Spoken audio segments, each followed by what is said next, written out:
Well, a deed of trust sale is when we're going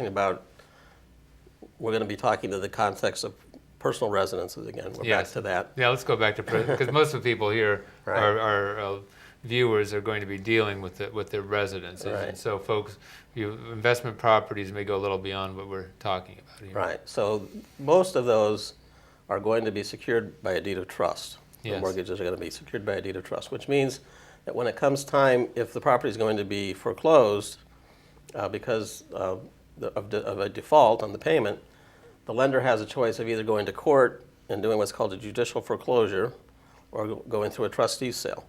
Trustee sale is most of the time what's going to be used almost all the time for lots of reasons. But Here in California, by the way. Right. But what that means is if it's non-recourse financing, then, as you said before, the property is deemed to have transferred for the amount of the mortgage, regardless if it went for less than that on the market. Yes. And so in a trustee sale, the sales price, so to speak, is the amount of the debt, the amount of the non-recourse mortgage. And so there's no income tax consequence to that. There's no debt relief income, and it's treated as from the standpoint of taxation, as non-taxable event because of the non-recourse nature of the debt. Okay. Now, so that was a deed of trust non-recourse. How about a short sale with a non-recourse debt? A short sale with a non-recourse debt is a little more complicated simply because it's not a trustee sale. Mm-hmm. So it's not the lender going after the collateral, mm-hmm. And having to be satisfied with the amount of the property, whatever the property is worth, which we know is non-taxable. In a short sale situation, the question is whether or not it's going to be taxable if it sells for less than the amount of the mortgage when it's non-recourse. And there is case law that says that it will be non-taxable as long as part of the transaction is that the debt is forgiven as part, as a condition of the sale. Mm-hmm. In, I would say, just about every case, you would want to make sure that you had an arrangement that said that. Yeah. But if you're doing a short sale, you're basically going to have the lender agree. If it's non-recourse debt, they're going to need to agree that they're not going to pursue a deficiency. Right. So you're probably going to qualify in that situation for a non-taxable event. So when we say non-taxable, again, we're talking about treated as sale for the amount of the mortgage. Right, yes. in the short sale context as well yes. as the deed of trust. Yeah. And I would argue that even if that language wasn't specifically there, that if you look at how the IRS looks at non-recourse financing and it's a situation where the lender cannot pursue a deficiency, mm-hmm.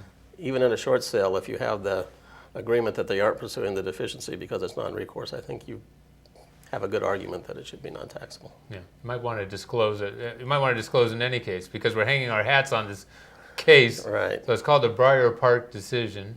Yeah, Fifth Circuit decision. So we're all hoping that this holds up. It seems like the IRS in its literature and so forth is pretty much going along with this concept.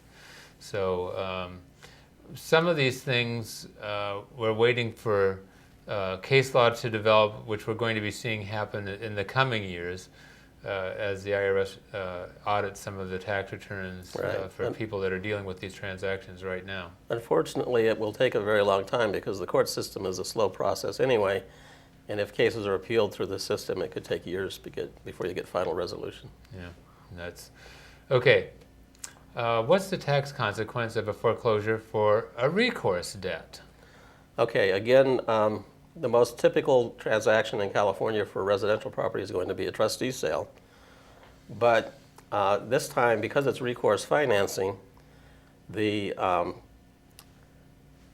difference between what the property sells for in the trustee sale and the amount of the mortgage is treated as canceled indebtedness. And then you still have the issue of gain or loss. That depends on basis and all that. But for most of these properties, there's not going to be a gain or loss issue. It's going to be an ordinary income issue based on cancellation of indebtedness. And so the tax consequences are going to be that it's a taxable event. Mm-hmm. There may be ways of avoiding the tax consequences, several ways that might happen. But if you can't avoid them, then you're going to have tax consequences, both state and federal. Yuck. Okay. And how about a short sale with a recourse debt? I'm going down the litany here, folks. Yeah, it's essentially the same kind of the same kind of problem. The sales price of the property is going to be the amount you're going to realize on the sale. And so if the mortgage is more than that, then you're going to want to get the lender to agree not to pursue that. If they don't agree not to pursue it and you close the sale, you don't have any income. Yeah, no cancellation of debt. You just owe all this money. Nothing's been forgiven, they might sue you. Darn. So until they let that lapse or whatever, you don't have to worry about income tax. But if they do agree not to pursue it, or to the extent they agree not to, then you would have a tax issue. Mm-hmm. And again, the next step is to look at, well, what does that mean? What do we do about that? Okay. All right, so now let's get a little bit into these exclusions. I understand that there's a federal tax exclusion for cancellation debt for a principal residence. Can you explain that a little bit? Right. So you have to be careful to keep in mind that this applies to certain kinds of properties. We're talking about personal residences, Right. but we're also talking about somebody's principal residence in this case, because we're talking about a federal law that has its own wording. Yes. And so every time you have a law, you have to look at the wording of the law. We're talking about acquisition indebtedness for a principal residence, and within limitations, which in the federal law is $2 million for the amount of indebtedness that can be forgiven for tax consequences. If it's your principal residence and you occupied the property for the prescribed period of time, the amount of income that's realized is excluded from taxation. So it's not that it's not taxable, but there's an exclusion that allows you to avoid the taxation. California has complied recently with that, where there was a period of time when they didn't comply. It's a lesser amount that's excludable. It's $800,000 that's excludable in California. So you have to look at all these laws and the numbers that apply, but at least to some extent you can avoid the tax consequences of debt relief income on a principal residence. Yeah. So maybe I'll just fill in a little bit here because there may be some confusion. So some people may think, oh, $2 million, my debt cancellation may be $500,000 on a $2,500,000 loan. I only had $500,000 canceled, Right, so I'm okay. No.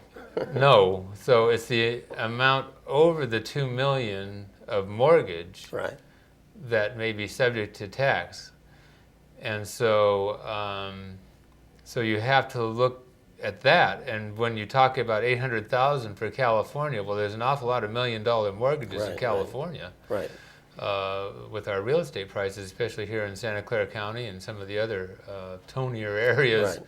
It doesn't feel so tony, it just feels like the prices are awfully high. Right. You're also going to have people who have protection under the federal law, but not full protection under the California law, and that gets to be confusing as well because they think they're protected, and then it can turn out to be a considerable amount of California tax that they still would have to pay. Well, that's right. And so that means you may qualify for an exclusion under federal that you don't for California, and now you have to look at, okay, well, are there any other exclusions that are going to help me out? So what other exclusions apply?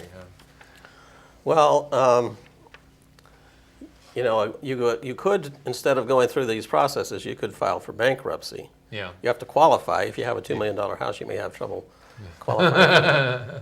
But if you did qualify, it's a way of eliminating mortgages, and it's not income because you don't have debt relief. You have cancellation of indebtedness. And so, you have discharge of indebtedness through the bankruptcy court process. So it's something people should investigate if they have these problems, because not only from the standpoint of dealing with the lenders, but from the standpoint of the tax consequences. If you go through something like a modification or a short sale, or even just let your property be foreclosed, and you end up with a tax liability because of that, now you have a debt to the IRS, and then if you file for bankruptcy because of other problems, you have a very difficult time, as I'm sure you could tell people, getting rid of that kind of debt because it's a tax debt. Right, so it's not usually cancelable unless it's like an old IRS debt or something. So if you're going to end up there anyway in the long run,